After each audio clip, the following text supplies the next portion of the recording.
I've been talking to you.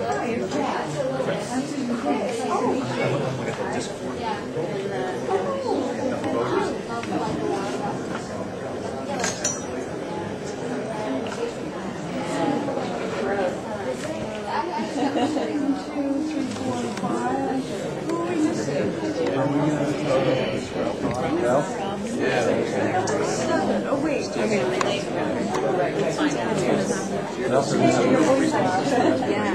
you going to have Susan might be the one to ask.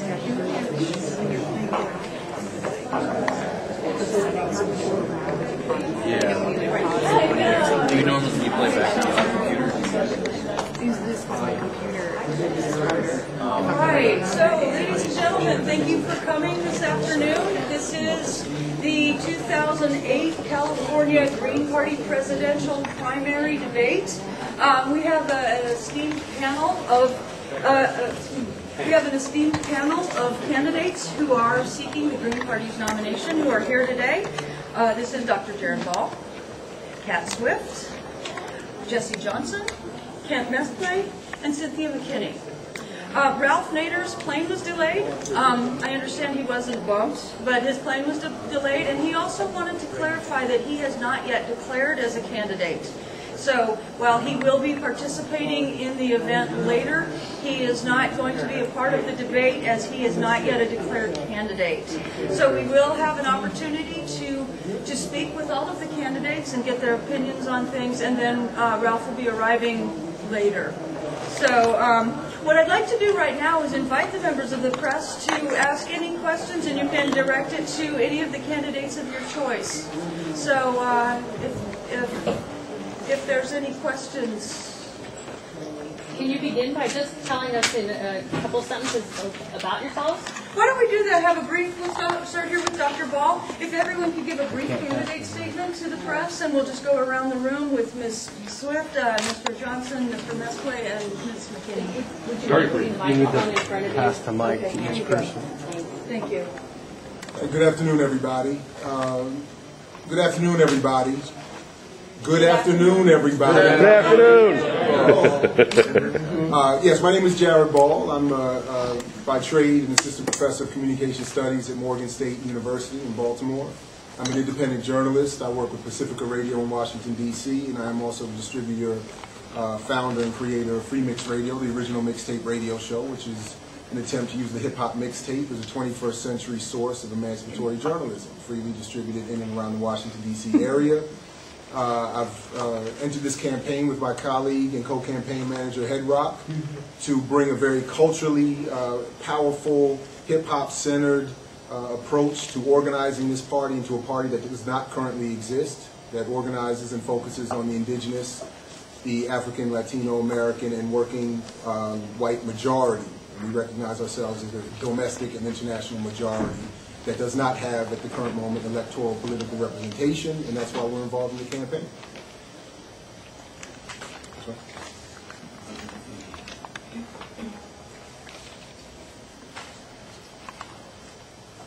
Hi, my name is Kat Swift. I, by trade, am a bookkeeper for a nonprofit that provides homeless services in San Antonio, Texas. I entered the campaign because I will just be old enough this time to run for president, and the party encourages women and youth to stand up for leadership, and I decided that this was a good way to do that and to bring in the youth vote as well, and non-traditional voters such as the punk anarchist movement, the goths, people who don't really get around to voting because they don't think it means anything, but then when they see people like me and Dr. Ball, they're like, oh, wait a minute, maybe there's something here. So that's why I got involved.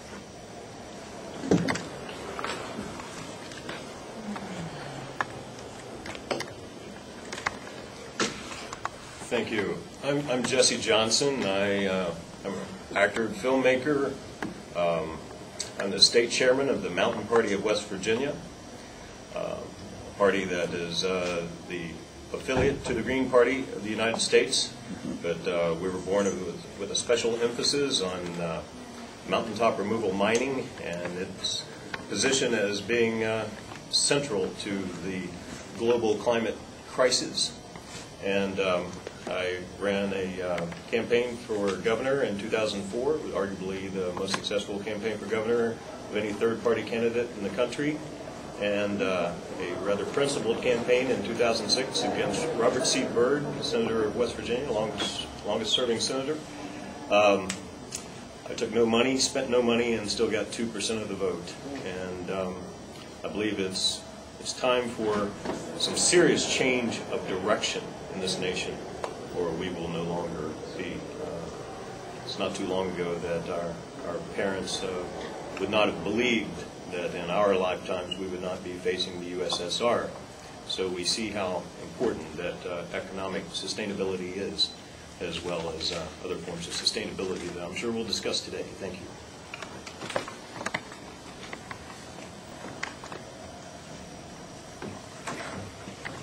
Hi, my name is Kent Mesplay. I'm a repeat presidential candidate for the Green Party. I was on the ballot in 2004 in the contested race. I'm running again. My background is that I have a doctorate in biomedical engineering, especially biomechanics, from Northwestern University. I currently work in an environmental field as an air quality regulator for the Air Pollution Control District in San Diego. So I'm out there pretty much every day seeing what businesses are encountering and knowing of the problems that they're having in the current economy. I'm running basically to help us move toward a different way of life. Global climate change is real. It represents one of the largest security threats that we have. It is a public safety issue. I'm the one candidate who's been saying this for the longest time. I was aware of Al Gore even before Bill Clinton picked him, so I wasn't surprised when he chose him. Apart from representing environmental issues, the Green Party is a social justice advocate. And so it's not surprising that our candidates speak to issues of peace, of nonviolence, and of representation for the disenfranchised. It's good to be here, and I'm really glad to see so many interested people. Thank you.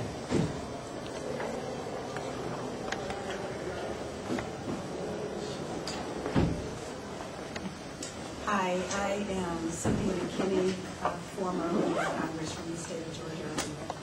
And I think that the Green Party is really blessed to have candidates coming from all walks of life who want to serve as our country's highest executive.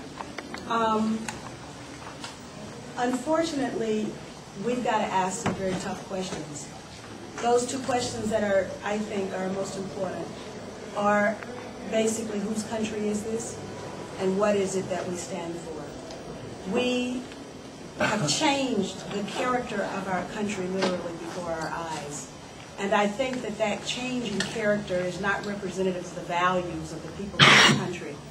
And so what we would like to do is to go out into the American heartland with a message of hope, a message of change, a message of dignity for America's voters, and a message of freedom and peace for people around the world.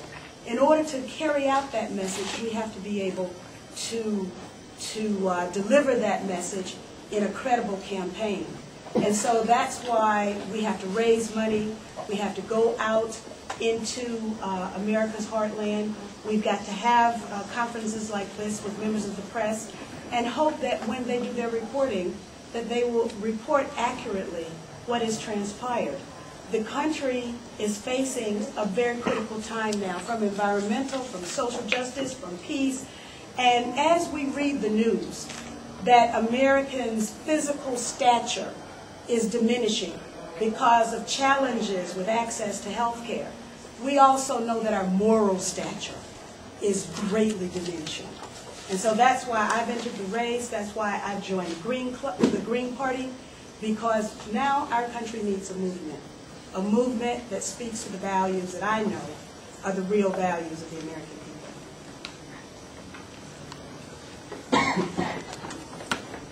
Okay, now let's open up for questions, and members of the press are invited to direct their question to any of the candidates, or if you have a question that you'd like each candidate to answer. If it is a question for the entire panel, I'd like to keep the answers to 30 seconds, if you please. We have about 10 minutes left. Yes, sir. You, sir. Okay, Don DeBar, WBAI FM in New York City. For all the candidates, really, what is your strategy for winning the 2008 election? In what order? So, whatever works. Well, I'll chime in since I already did.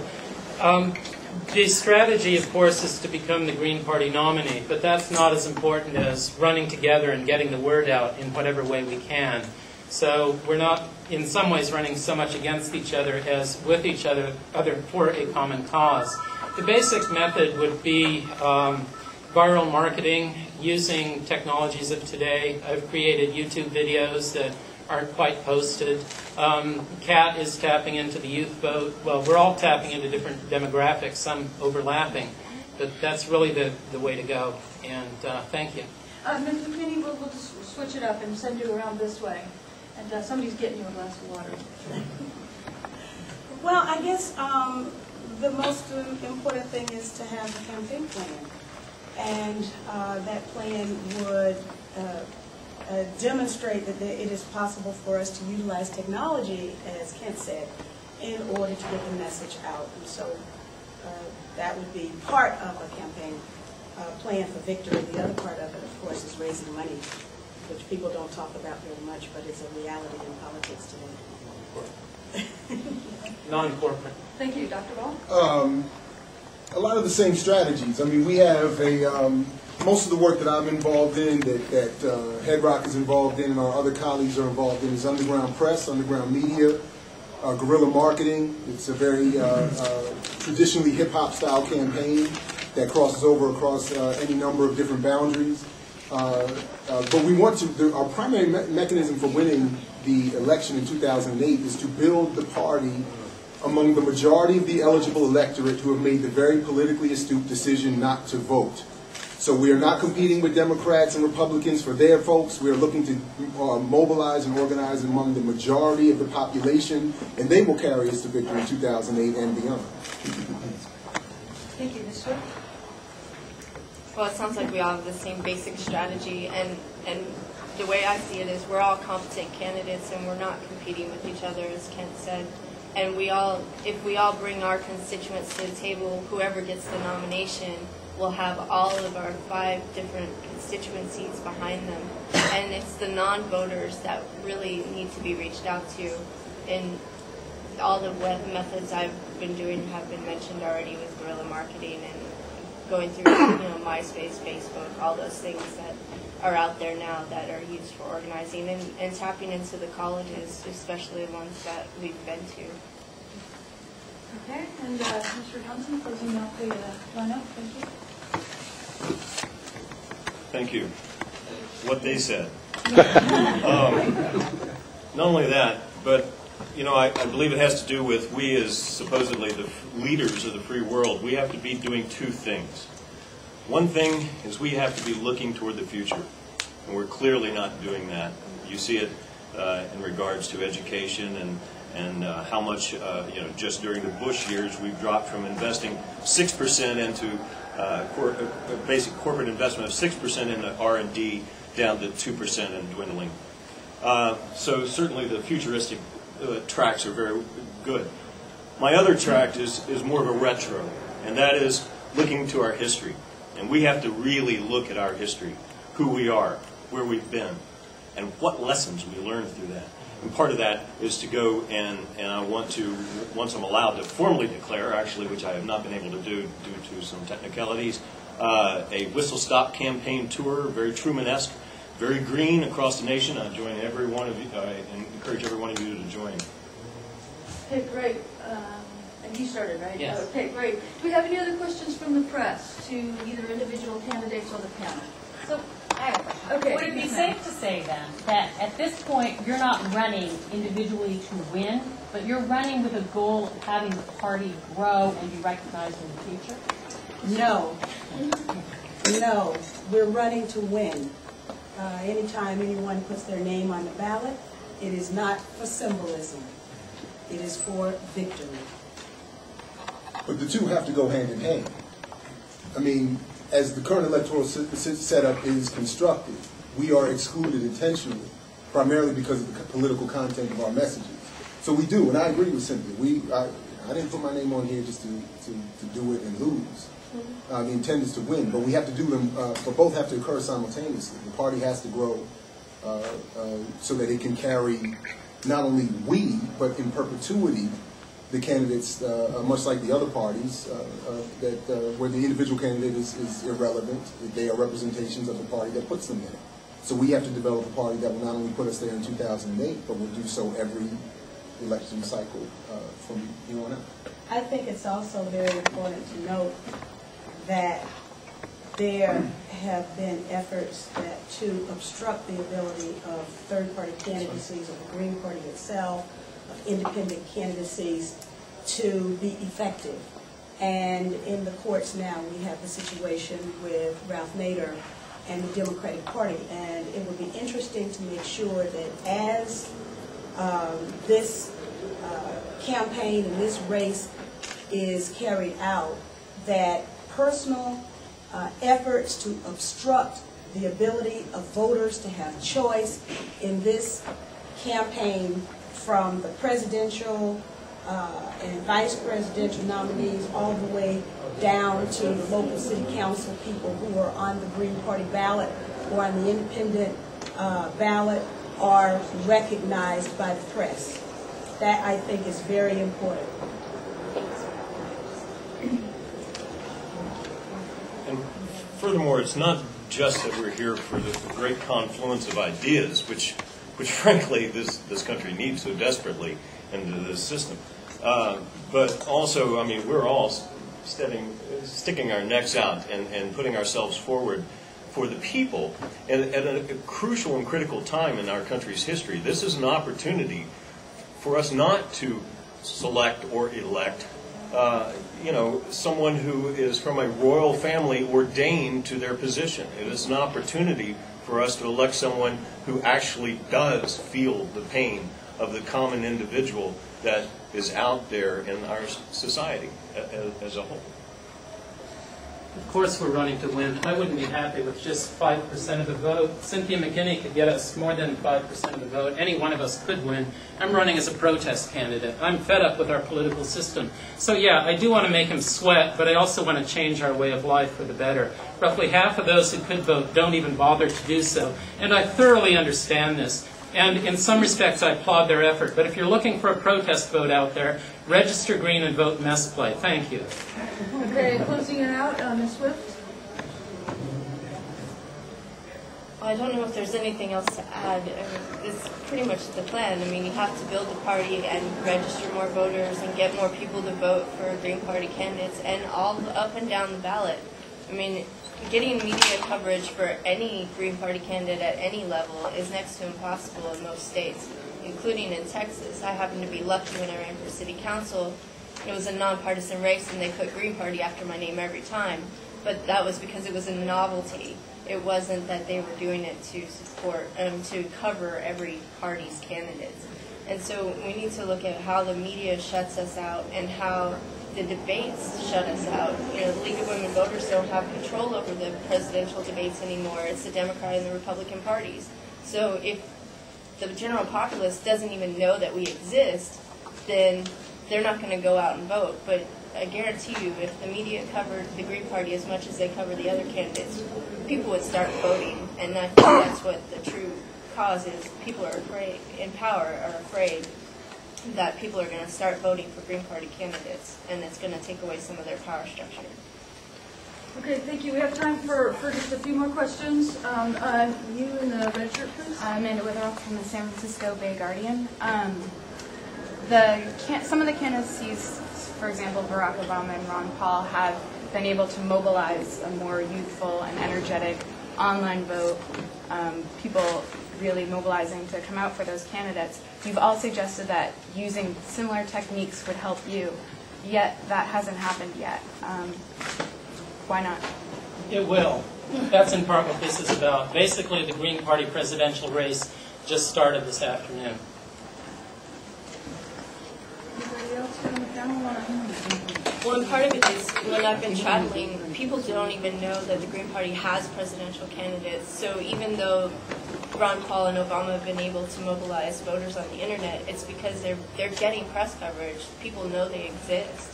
Even though Ron Paul shut out, people know that. But didn't they get that press coverage after they got that mobilization? Wasn't that what got the mainstream media to pay attention? No. No. Not at all. No. It doesn't work that way. In fact, it works the opposite way. And this is the professor of journalism, and you're the journalist, so you know how it works. And that comes from someone who's actually been within that system. Well. That's exactly how it operates. There's a lot of corporate money involved, and that taints the system. No presidential candidate is allowed to accept corporate contributions. That's true for the Democrats and Republicans. The real issue is that the power structures that we have in place are there because of corporate contributions. So it's by no means a level playing field. We rely upon curious investigative journalists, people with a little more spunk to get out there and actually help make the news. So thank you for being here. And we will be delivering pro-impeachment letters to Nancy Pelosi in the morning for those of you who would like to be there with us. What's that going to be? In front of Nancy Pelosi's office. And Cindy Sheehan is around here somewhere, and we will be with Cindy. Last comment on this? I just wanted, well, the points have all been made. I just want to add, to make it very clear, that we should all be cautious in looking at the internet as some sort of alternative mass medium. Your example proves, at least arguments made by me and others, that it is not an alternative. So what we're doing with Capital Resistance, with mixtapes, with in-your-face campaigning, I like what Brother Johnson has said about the Whistle Stop Tour. I mean, these are all things that we are implementing already. And have been making dents in this process already. So, again, I agree. When do you decide on which candidate is going to be the presidential candidate for the Greens? I actually can answer that one. The process for the Green Party is similar to the other two major parties in that we have primaries or caucuses in every state, and it differs from state to state. In California, our primary is going to be on February 5th. We will then select our delegates based on the results of that primary. And then in Chicago in July, I believe it's 13th through the 10th through the 13th, thank you. In July, we will have a nominating convention, and the candidate will actually be nominated from the floor. The delegates representing each state will cast votes. We do it using ranked choice voting, and coming out of that, we'll come out with our decision. But it will be made by the grassroots selected Greens on the floor of the convention. It won't be a coronation like the Democrats and the Republicans. So we'll democratically and using proportional representation too. Is that right? That's correct. That's correct. So you all are invited to join us there as well. I'd like to give each candidate just 20 seconds to close out, and then we do need to move on with our program. And then Cress has an announcement too. So please, we'll start this time with Ms. Swift, and we'll just go around this way. Thank you. Well, thank you all for being here, especially coming from as far away as New York. And we appreciate the media with any coverage. And I hope you continue to cover and check out what's going on in all the other states as well, because we don't know, like in Texas, we don't have a primary process, we have a convention process, and so it's interesting to see how the laws are so different and how it's so difficult in some states to even get on the ballot as a Green Party candidate for any office. Mr. Johnson? Well, thanks again. I really want to thank you for hosting us. And San Francisco, when I was a young man, was a great hope of a new future for this nation that unfortunately I've seen sort of dwindle, but it seems like it's somewhat still alive and thriving here. So I look forward to you coming in and listening to our confluence of ideas and hopefully get the opportunity to speak with you afterward. We're all working for electoral reform, having proportional representation, having instant runoff voting. developing some more of the tools in the toolbox of democracy so that our votes count and our votes matter. My main issue as a candidate is that sustainability is a security issue. When we have more of our basic needs met in place, we are better able to meet any challenge, environmental or from terrorist activity. Water, food, energy, transportation, the basics. We're very weak at a basic level in this nation, and we need to improve. And do you have your 3-day emergency kits prepared? I would just say that this country is in desperate need of a movement. I am the direct beneficiary of a movement, the civil rights movement.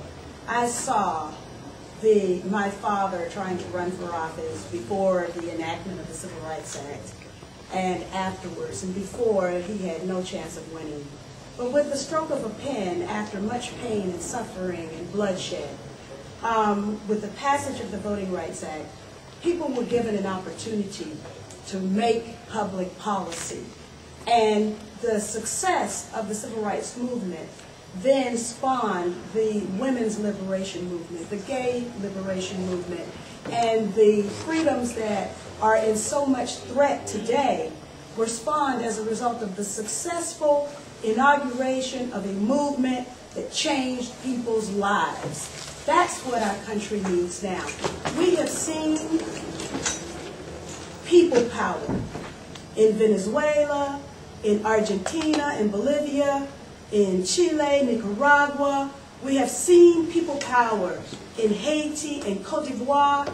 We can have people power here in this country. There's no reason that we can't do the same thing in this country. We just have to believe that it's possible. I believe that it's possible. I still have hope and faith in the American people that when they see a political party that is divested from all of the corporate interests and the easy business as usual solutions, the bumper sticker solutions, that talks about real issues, has real people involved in it, that they, from all backgrounds, will say this is something that I want to be a part of. And I will just conclude by saying Viola Liuzzo was a housewife in Michigan, and she saw black people getting their heads cracked open. And she said, I have to be there. I have to be a part of it. And unfortunately, it was an FBI informant who was sitting in the truck, maybe even pulled the trigger, that killed her. But she went down south to be a part of something that was way more important, way bigger than her individually. And that was a gift, really, that the generation of my parents gave to me that my generation didn't give to me. We've got to change that. And to the extent that this campaign will be able to do that, then we will do that. And the legacy of this campaign will be that we will have instilled hope in people who are hopeless. We will have taken out despair from people who are desperate. We will have provided solutions to people who are looking for answers. McKinney and Dr. Ball? Yeah, again, I want to just echo everything that's been said, including the thanks to you all for being here. Look, 2008 is the 40th anniversary of Dr. King's assassination. Our campaign and our colleagues' campaigns are all being run on his true politics. Politics that have been ossified in a fraudulent memory, commemorated in a fraudulent memorial being established in Washington, D.C. as we speak, with the intent of making sure that these kinds of discussions don't occur, to make sure that what we're trying to do with this campaign, which is a real focus on the people in this country, the working people, the indigenous, the Latin African American populations, the most oppressed in this society, who until their issues are redressed, we cannot be a positive impact in the world. As Dr. King said 40 years ago, the bombs that drop overseas explode at home. Our inability to take care of our folks here leads directly to us not being able to have a positive impact or influence in the world, to not be able to deal with any of the things that have been mentioned, whether they're environmental or otherwise.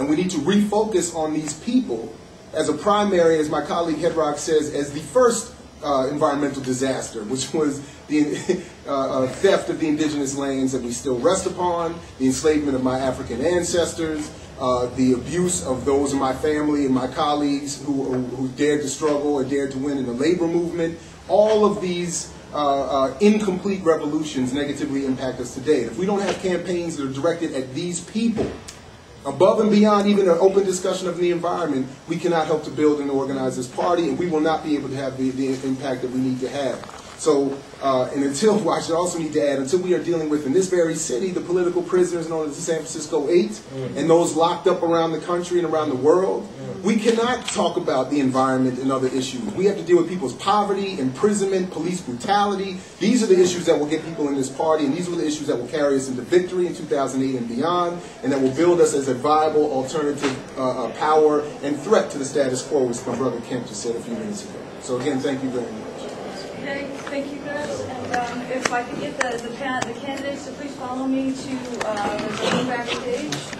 And we are going to be starting the debate on time in about 15 minutes.